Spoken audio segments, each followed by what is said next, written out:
Arès, petite ville balnéaire au bord du bassin d'Arcachon, un paysage de carte postale qui cache une autre réalité. Lise a cru que ce jour-là n'arriverait jamais. Là, nous sommes dans le nouvel appartement que j'ai réussi à avoir après 7 mois de recherche. Comme on le dit, le Graal. Recrutée par la mairie en septembre dernier, la jeune femme se met à la recherche d'un appartement. Agence immobilière, puis réseaux sociaux. Il y a beaucoup plus de demandes que d'offres. Les rares logements disponibles sont immédiatement loués et parfois les prix s'envolent.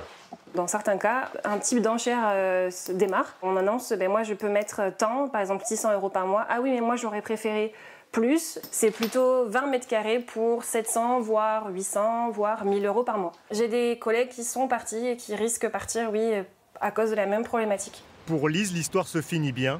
Mais depuis des années, de nombreux travailleurs doivent partir faute de logements abordables. Première conséquence pour la ville, 2 classes de maternelle sur 6 vont être supprimées d'ici l'année prochaine. C'est jamais une bonne nouvelle, non. Parce qu'après on ne sait pas jusqu'où ça va. Puis 1, et puis 2, et puis 3, et puis après on ferme l'école. J'ai la chance d'être propriétaire. Je sais à quel point je suis chanceuse parce que si je devais me loger, je ne pourrais pas habiter ici. L'activité économique aussi souffre de ce manque de logement. Merci beaucoup. Merci beaucoup, bonne journée. À un mois du début de la saison estivale et de l'arrivée des touristes, le recrutement est loin d'être terminé dans ce supermarché. Il nous manque un peu plus de 30 personnes dans tous les rayons confondus, c'est-à-dire épicerie, liquide. Et souvent, on a des refus de candidature par rapport au manque de logement.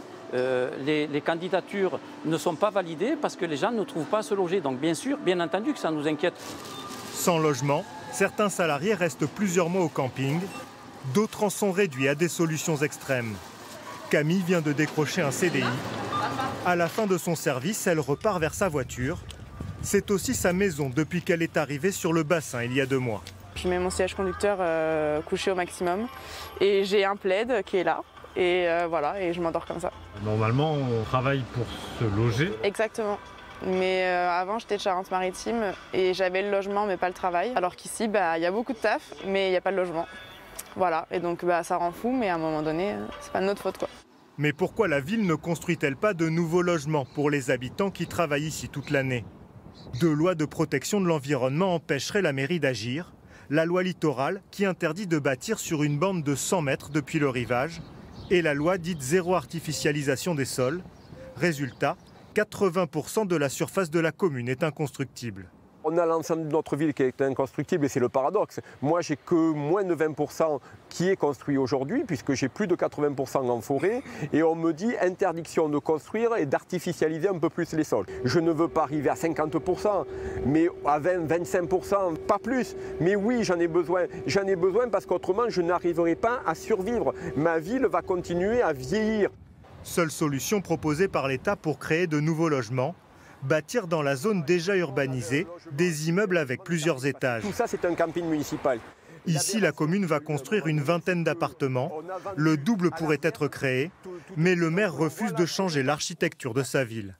On me demande de monter 1, 2, 3 étages. Donc oui, un étage, c'est tolérable parce qu'il faut aussi faire un compromis. 2, 3 étages sur mon territoire, ce n'est plus concevable.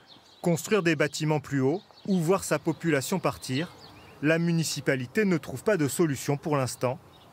Et comme dans de nombreuses autres villes balnéaires en France, Arès souhaite encadrer le nombre de locations saisonnières dans les prochaines années.